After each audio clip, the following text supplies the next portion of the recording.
नमस्कार, जन टीवी देख रहे हैं आप। मैं श्वेता शर्मा आपके साथ। खबरों की शुरुआत से पहले एक नजर डालेंगे अभी की हेडलाइंस पर। मुख्यमंत्री पुष्कर सिंह धामी का नैनीताल दौरा। भीमताल में विकास कार्यों का करेंगे शिलान्यास और लोकार्पण। सैनिक स्कूल घोड़ा खाल के वार्षिक उत्सव में होंगे शामिल।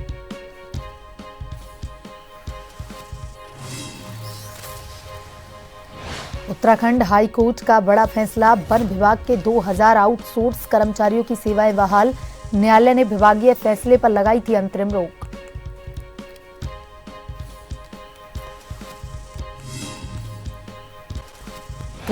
कृषि मंत्री ने की ग्रामीण विकास विभागों की समीक्षा बैठक। अधिकारियों के संतोषजनक जवाब नहीं देने पर नाराज दिखे गणेश जोशी। कहा, योजना हर लाभार्थी तक पहुंचे, यह जिम्मेदारी।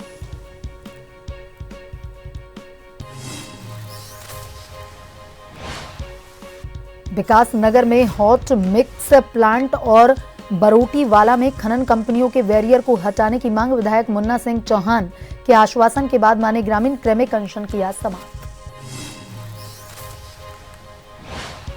मौसम के ट्रिपल अटैक से कांपेगी देवभूमि। बारिश बर्फबारी से अगले 2 दिन कठिन। उत्तराखंड में ठंड तोड़ेगी रिकॉर्ड।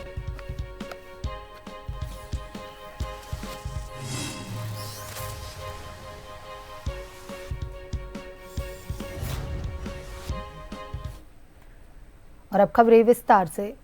मुख्यमंत्री पुष्कर सिंह धामी का नैनीताल दौरा। आज दोपहर 12:30 बजे हिमगिरी स्टेडियम पहुंचेंगे सीएम। भाजपा कार्यकर्ता करेंगे मुख्यमंत्री का भव्य स्वागत। भीमताल विधानसभा क्षेत्र के विकास कार्यों का करेंगे शिलान्यास और लोकार्पण। दोपहर 3 बजे सैनिक स्कूल घोड़ा खाल के वार्षिक उत्सव कार्यक्रम में होंगे शामिल। शाम 5 बजे उधम सिंह नगर पहुंचेंगे सीएम धामी। उत्तराखंड उदय सम्मान समारोह में करेंगे शिरकत।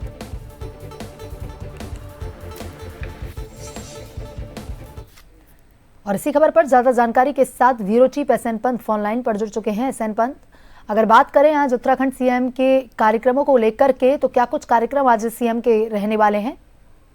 बिल्कुल, आपको बताना चाहूंगा, उत्तराखंड के मुख्यमंत्री पुष्कर सिंह धामी लगातार अपने बिजी शेड्यूल में से अपने विधानसभा क्षेत्र के साथ साथ प्रदेश की तमाम विधानसभाओं का दौरा करते हैं और तमाम विधानसभा क्षेत्र में जाकर के लोक कल्याणकारी योजनाओं का शिलान्यास और लोकार्पण करते हैं। आज मुख्यमंत्री के कार्यक्रम की अगर बात की जाए तो मुख्यमंत्री आज नैनीताल के दौरे पर रहेंगे और नैनीताल पहुंचने के बाद सबसे पहले भारतीय जनता पार्टी के कार्यकर्ता उनका स्वागत करेंगे और जो समय मुकर्रर किया गया है तकरीबन 12:30 बजे हिमगिरी स्टेडियम पहुंचने का कार्यक्रम तय है। मुख्यमंत्री जब कार्यक्रम में पहुंचेंगे तो उस दरमियान जो तैयार किया गया है विकास की योजनाओं को लेकर के, तो विधानसभा क्षेत्र भीमताल के विकास कार्यों का शिलान्यास और लोकार्पण मुख्यमंत्री करेंगे। इसके अलावा आज जो बड़ा कार्यक्रम रहेगा वो सैनिक स्कूल घोड़ा खाल का वार्षिक उत्सव है। यहाँ पर बच्चों को भी संबोधित करेंगे और साथ ही साथ यहाँ पर वार्षिक उत्सव में तकरीबन 3 बजे मुख्यमंत्री बतौर मुख्य अतिथि शिरकत करेंगे। इसके अलावा उधम सिंह नगर में आज एक बड़ा कार्यक्रम होने वाला है जिसमें उत्तराखंड उदय सम्मान समारोह होगा। इस कार्यक्रम के दरमियान मुख्यमंत्री बतौर मुख्य अतिथि यहाँ पर शिरकत करेंगे और उदय सम्मान समारोह में बतौर मुख्य अतिथि के रूप में जो लाभार्थी हैं उनको प्रशस्ति पत्र से सम्मानित करने का काम करेंगे। तो कुल मिलाकर के उत्तराखंड के मुख्यमंत्री लगातार पूरे प्रदेश का भ्रमण कर रहे हैं और इस दौरान वो अपनी सरकार का फीडबैक भी लेते हैं। जब रात्रि विश्राम करते हैं तो मॉर्निंग में वो मॉर्निंग वॉक के जरिए चाय पर चर्चा भी करते हैं, लोगों के सुख दुख की बात भी करते हैं और अपनी सरकार का फीडबैक भी लेते हैं। इसके अलावा जब भी विधानसभा क्षेत्र में वो किसी दौरे पर जाते हैं तो सबसे पहले अपने भारतीय जनता पार्टी के कार्यकर्ताओं की से मुलाकात करने के साथ साथ सरकार का फीडबैक लेते हैं, आम जनता की समस्याओं के निराकरण के अधिकारियों को उचित दिशा निर्देश देते हैं और इसी कड़ी में मुख्यमंत्री का आज का कार्यक्रम भी महत्वपूर्ण है। जी एसएन पंत, तमाम जानकारी के लिए धन्यवाद।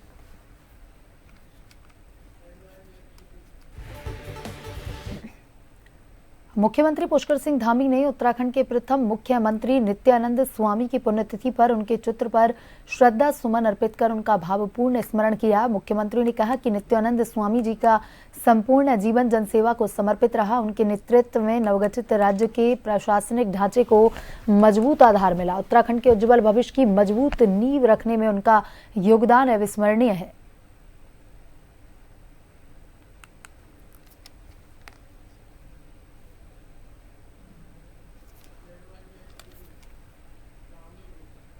हल्द्वानी के काठगोदाम स्थित सर्किट हाउस में कृषि मंत्री गणेश जोशी ने कृषि उद्यान एवं ग्रामीण विकास विभागों की समीक्षा बैठक की।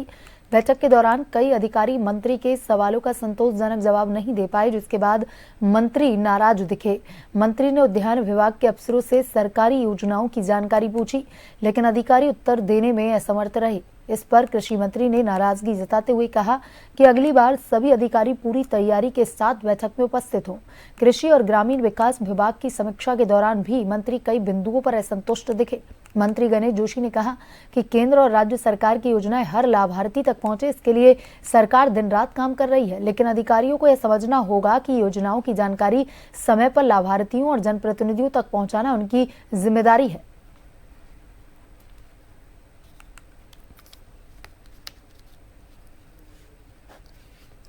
हमारी सरकार लगातार सैनिकों के कल्याण के लिए काम कर रही है। हमने गारंटी अवार्डीज की पेंशन को हमने बढ़ा दिया है।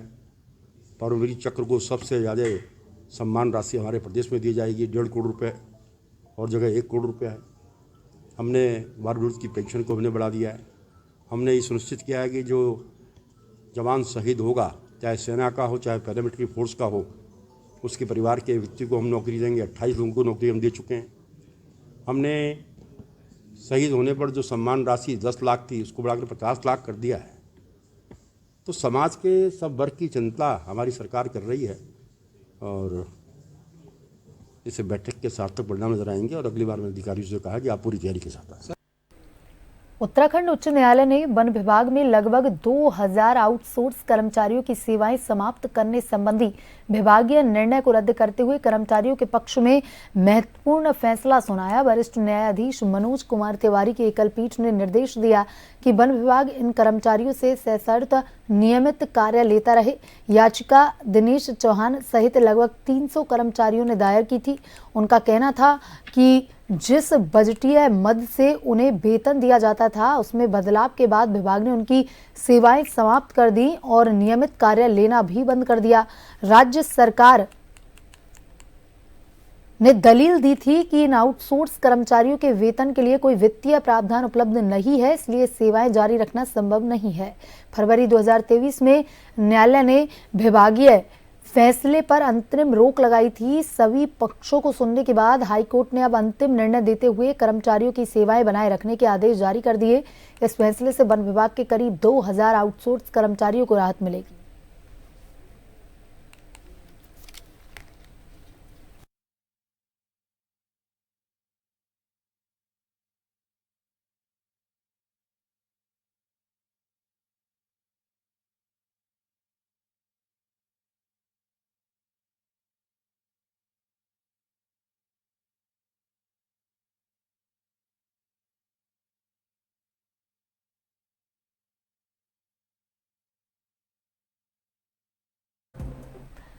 उत्तराखंड उच्च न्यायालय ने नैनीताल जिला पंचायत अध्यक्ष उपाध्यक्ष चुनाव के दौरान हुए विवाद से जुड़ी जनहित याचिका पर सुनवाई के बाद अगली तिथि 17 दिसंबर निर्धारित की। सुनवाई के दौरान राज्य सरकार ने जांच जारी होने का हवाला देते हुए रिपोर्ट पेश करने के लिए 1 सप्ताह का समय मांगा, जिसे अदालत ने स्वीकार कर लिया। याचिका में 5 जिला पंचायत सदस्यों के कथित अपहरण और एक मतपत्र में ओवर राइटिंग की शिकायत के अलावा अध्यक्ष पद का चुनाव फिर से कराए जाने की मांग उठाई गई। मामले की सुनवाई मुख्य न्यायाधीश वी नरेंद्र एवं न्यायमूर्ति सुभाष उपाध्याय की खंडपीठ के समक्ष हुई।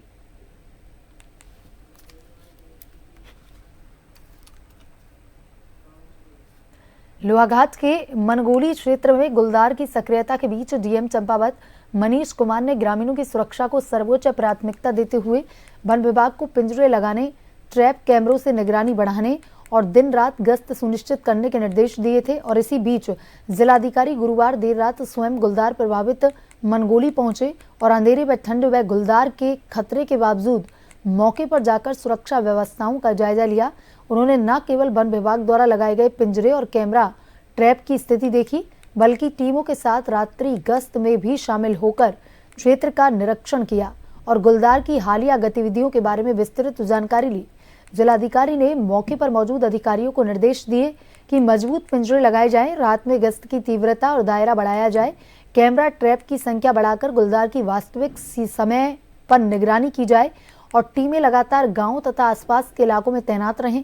जिलाधिकारी की देर रात अचानक उपस्थिति से ग्रामीणों में भरोसा बढ़ा और प्रशासन ने आश्वस्त किया कि गुलदार की सक्रियता को रोकने और ग्रामीणों की सुरक्षा सुनिश्चित करने हेतु सभी जरूरी कदम युद्ध स्तर पर उठाए जा रहे हैं।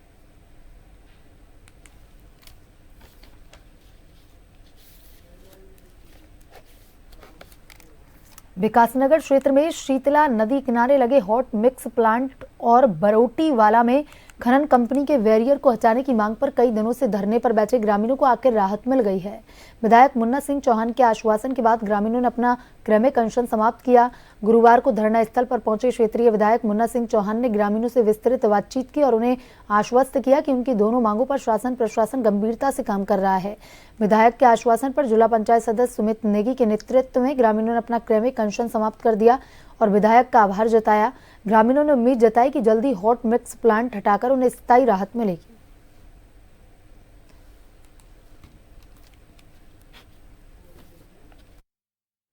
मैं सुमित भाई से भी अपील करूंगा कि चूंकि एक मसले पर कार्रवाई हो गई है और दूसरा चूंकि जांच का विषय है तो उसमें थोड़ा सा भी ये खुद भी सब जानते हैं, मैंने बहनों से और ग्रामीणों से भी परसों बात की है, तो उसमें भी रिपोर्ट्स वगैरह सब जांच पड़ताल सब होने दें।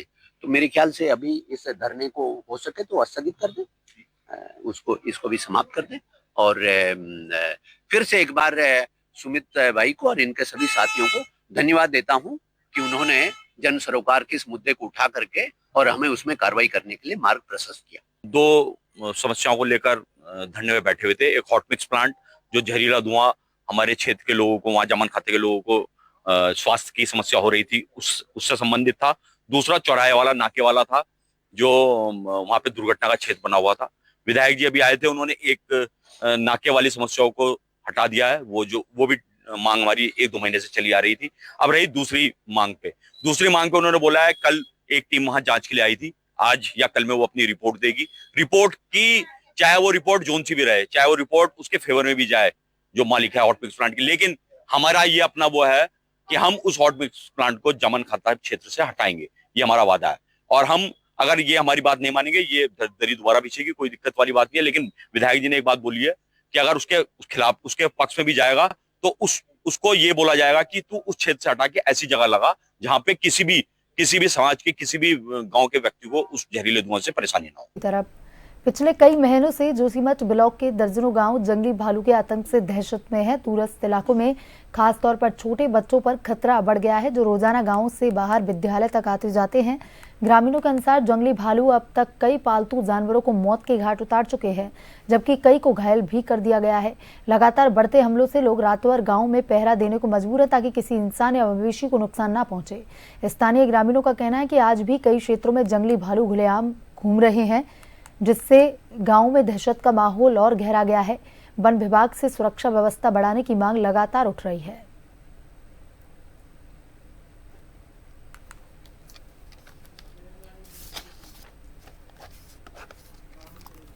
सर्दियों के आते ही उत्तराखंड के जंगलों में मानव वन्यजीव संघर्ष की घटनाएं लगातार बढ़ने लगती हैं। कॉर्बेट टाइगर रिजर्व और उसके आसपास के क्षेत्रों में बाघ, तेंदुए और अन्य जंगली जानवर सर्द मौसम में अधिक आक्रामक हो जाते हैं और इसी को देखते हुए कॉर्बेट प्रशासन ने ग्रामीणों से जंगलों में लकड़ी, चारा या अन्य जरूरतों के लिए अकेले न जाने की अपील की। प्रशासन की ओर से स्पष्ट निर्देश दिए गए हैं कि इस समय जंगलों में गतिविधियां कम से कम रखें और सुरक्षा को प्राथमिकता दें। प्रशासन ने एक बार फिर लोगों से अपील की है कि वो सुरक्षा निर्देशों का पालन करें और अनावश्यक रूप से जंगलों की ओर न जाएं। सर्दियों का यह समय वन्य जीवों के लिए संवेदनशील होता है और थोड़ी सी लापरवाही भी बड़े हादसे का कारण बन सकती है। देखिए, जो शीतकाल होता है ये जंगल में वन्यजीवों के अत्यधिक सक्रिय रहने का समय होता है। कुछ जो ग्रामीण होते हैं वो शीतकाल में सूखी लकड़ी एकत्रित करने के लिए जंगलों में प्रवेश करते हैं। तो उनसे अपील की जा रही है, उनसे अनुरोध किया जा रहा है लगातार कि सर्दियों के समय में जंगल में ना जाएं। इस समय मानव वन्यजीव संघर्ष की घटना बनी रहती है। तो आयोग को इसमें यही हमारे जो भी जितने भी EDC विलेजेस हैं, जो भी जंगल से लगने वाले गाँव हैं, उसमें यही हमारी प्राथमिकता है। सभी के पास जाके जन जागरूकता अभियान चलाए जा रहे हैं और आगे भी चलाए जाते रहेंगे और सभी लोगों से, EDC अध्यक्ष से, जो भी ग्राम प्रधान है, उनसे ये अपील निरंतर हमारी जारी रहेगी कि जंगल क्षेत्र में स्पेशली शीतकाल में प्रवेश ना करें। इससे मानव वन्यजीव संघर्ष होने की संभावनाएं हो सकती हैं।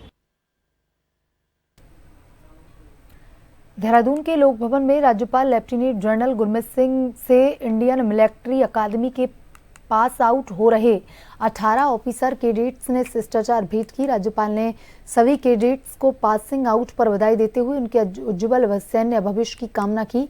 IMA से पास आउट हुए ये सभी 18 ऑफिसर कैडेट्स अब असम रेजिमेंट में अपनी सेवाएं देंगे। राज्यपाल ने विशेष प्रसन्नता व्यक्त की कि इन कैडेट्स में 3 कैडेट्स सैनिक स्कूल कपूरथला पंजाब से हैं, वहीं स्कूल जहां से उन्होंने स्वयं प्रारंभिक शिक्षा ग्रहण की थी। राज्यपाल ने यह भी बताया कि उनका अपना सैन्य सफर भी असम रेजिमेंट से ही शुरू हुआ। राज्यपाल लेफ्टिनेंट जनरल गुरमीत सिंह ने कैडेट्स को संबोधित करते हुए कहा कि वे देश की सेवा के एक सम्मानजनक और जिम्मेदार पूर्ण मार्ग पर आगे बढ़ रहे हैं। उन्होंने कहा कि भारतीय सेना का हिस्सा बनकर ये युवा अधिकारी राष्ट्र की सुरक्षा, अनुशासन और गौरव की परंपरा को नई ऊंचाइयों तक पहुंचाएंगे।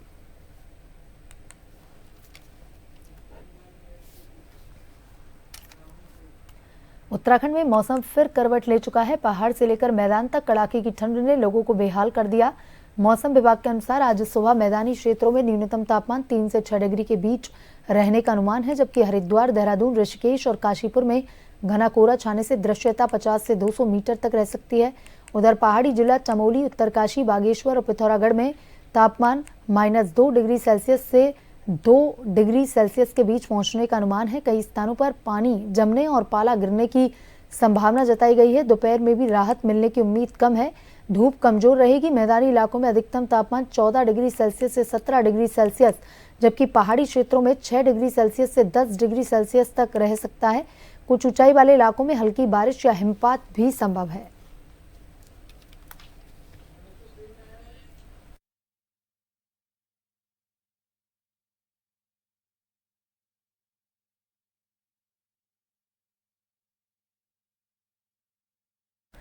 रुड़की से खबर है, जहां रुड़की के मंगलूर में नगर पालिका परिषद ने एक बार फिर मंगलूर कस्बा अतिक्रमण के खिलाफ कार्रवाई की। दरअसल मंगलूर कस्बे में अतिक्रमण को लेकर कई बार शिकायतें की गई थी, जिसको लेकर नगर पालिका टीम ने अभियान चलाकर चालान काटे। अधिशासी अधिकारी उत्तम सिंह नेगी ने बताया कि कस्बे में लगातार अतिक्रमण को लेकर शिकायतें आ रही थी, जिसको लेकर नगर पालिका द्वारा टीम गठित कर कस्बे में अतिक्रमण करने वालों के खिलाफ कार्रवाई की गई। वहीं दोबारा अतिक्रमण किया जाने पर कठोर कार्रवाई किए जाने की चेतावनी भी दी गई।